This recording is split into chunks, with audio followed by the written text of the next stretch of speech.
அனைவருக்கும் வணக்கம். மத்திய அரசு ஊழியர்கள் மற்றும் ஓய்வூதியதாரர்களுக்கு ஒரு முக்கியமான செய்தி. அதாவது 7வது ஊதிய குழுவின் பிரகாரம் அரசு ஊழியர்களுக்கு 3 முக்கியமான அறிவிப்புகளும் கூடுதலான தொகை வழங்கப்படுவதா சொல்லியிருக்காங்க. அது என்ன தகவல், அதை பற்றின முழு விவரம் என்ன, எல்லாமே இந்த வீடியோவில் பார்த்துடலாம். ஸோ ஸ்கிப் பண்ணாம கடைசி வரைக்கும் பாருங்க. நம்ம சேனலை சப்ஸ்கிரைப் பண்ணாதவங்க பண்ணி வச்சுக்கோங்க. நம்ம சேனலில் சென்ட்ரல் மற்றும் ஸ்டேட் கவர்மெண்ட் சம்பந்தமான ஆல் அப்டேட்ஸ் போட்டுருவோம். அது மட்டும் இல்லாமல் பென்ஷன் சம்பந்தப்பட்ட முக்கியமான அப்டேட்டும் இருக்கும். ஸோ மறக்காம சப்ஸ்கிரைப் பண்ணிருங்க. வாங்க வீடியோக்குள்ள போகலாம். ஃபர்ஸ்ட் ஆஃப் ஆல் பார்த்தீங்கன்னா, மத்திய அரசு ஊழியர்களுக்கு பண்டிகை காலம் மட்டுமல்ல, பணம் கொட்டும் காலமாக இது கருதப்படுது.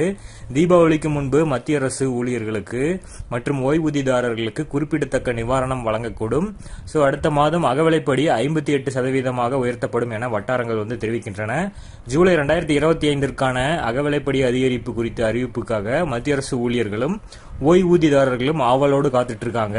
ஸோ ஜூலை டு டிசம்பருக்கான இந்த காலகட்டத்தில் அகவிலைப்படி 3% அதிகரிப்பு எதிர்பார்க்கப்படுகிறது. இது நடந்தால் தற்போது 55% அகவிலைப்படி 58% அதிகரிக்கும். இது லட்சக்கணக்கான ஊழியர்கள் மற்றும் ஓய்வூதியதாரர்களுக்கு நேர்மறையான தாக்கத்தை ஏற்படுத்தும். மத்திய அரசு ஊழியர்கள் மற்றும் ஓய்வூதியதாரர்களுக்கான அகவிலைப்படி ஆண்டுக்கு 2 முறை அதிகரிக்கப்படுகிறது. அது ஜனவரி முதல் ஜூன் வரையிலும் மற்றும் ஜூலை முதல் டிசம்பர் காலகட்டங்களுக்கான தனித்தனி திருத்தங்கள் செய்யப்படுகின்றன. உதாரணமாக மார்ச் 2025 ஜனவரி முதல் ஜூன் காலகட்டத்திற்கு அரசு அகவிலைப்படியை 2% அதிகரித்தது. ஸோ அதை 53லிருந்து 55% உயர்த்தியது. இப்போது ஜூலை டு டிசம்பர் 2025ற்கான காலகட்டத்தின் முறையின் பிரகாரம் இந்த முறை அகவிலைப்படி 3% உயர்த்தக்கூடும். அகவிலைப்படி எப்போதும் அடிப்படை சம்பளத்தின் அடிப்படையில் தான் தீர்மானிக்கிறாங்க. ஆகையால் அதன் தாக்கம் ஊழியர்களுக்கு இடையில் வேறுபடும். சில உதாரணங்கள் மூலமா இதை நம்ம புரிஞ்சுக்கலாம். ஸோ ஊழியர்களோட ஊதிய உயர்வு ஒரு ஊழியர் குறைஞ்சபட்சம் 18,000 ரூபாய் வாங்குறாருன்னு வச்சுக்கிட்டோம்னா 55% அகவிலைப்படி கணக்கீடு பிரகாரம் 9,900 ரூபாயாக இருக்கும்.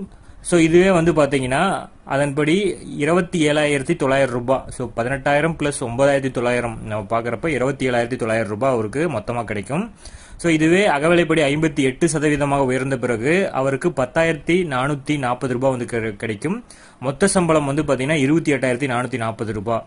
இதுல ஒவ்வொரு மாதமும் அவருக்கு இந்த 3%னால 540 ரூபாய் பலன் கிடைக்கும். இதுவே ஓய்வூதிய உயர்வு பாத்தீங்கன்னா ஒரு ஓய்வூதியதாரர் 9,000 அடிப்படை ஓய்வூதியமாக வாங்குறாரு அப்படின்னா தற்போது 55% பிரகாரம் அவருக்கு 4,950 ரூபாய் கிடைக்கும். அதாவது அவரது மொத்த ஓய்வூதியம் 13,950 ரூபாய் கிடைக்கும். இதுவே 3% அதிகரித்து 58% அகவிலைப்படி இருந்துச்சுன்னா அவருக்கு 5,220 ரூபாய் அகவிலைப்படியாக கிடைக்கும். அது போக பாத்தீங்கன்னா ஓய்வூதியம் 14,220 ரூபாய் என்ற அடிப்படையில் மொத்தமா அவர் பெறுவாரு. இந்த 3% உயர்வுனால அவருக்கு 270 ரூபாய் நன்மை கிடைக்கும். முந்தைய ஆண்டுகளின் போக்கில் கருத்தில் கொண்டு பார்த்தால் டிஏ உயர்வு பற்றிய செய்திகள் நவராத்திரிகளுக்கு பிறகும் தீபாவளிக்கு முன்பும் வருவது வழக்கம் என்பது தெளிவாகிறது. இந்த முறையும் ஊழியர்கள் மற்றும் ஓய்வூதியதாரர்கள் தீபாவளி பண்டிகைகளுக்கு முன்பு இந்த 3% டிஏ உயர்வு என்ற பரிசினை பெறுவார்கள் என எதிர்பார்க்கப்படுகிறது. அகவிலைப்படி அதிகரிப்பு எப்போது அறிவிக்கப்பட்டாலும் ஜூலை முதல் டிஏ அரியர் தொகை கிடைக்கும்.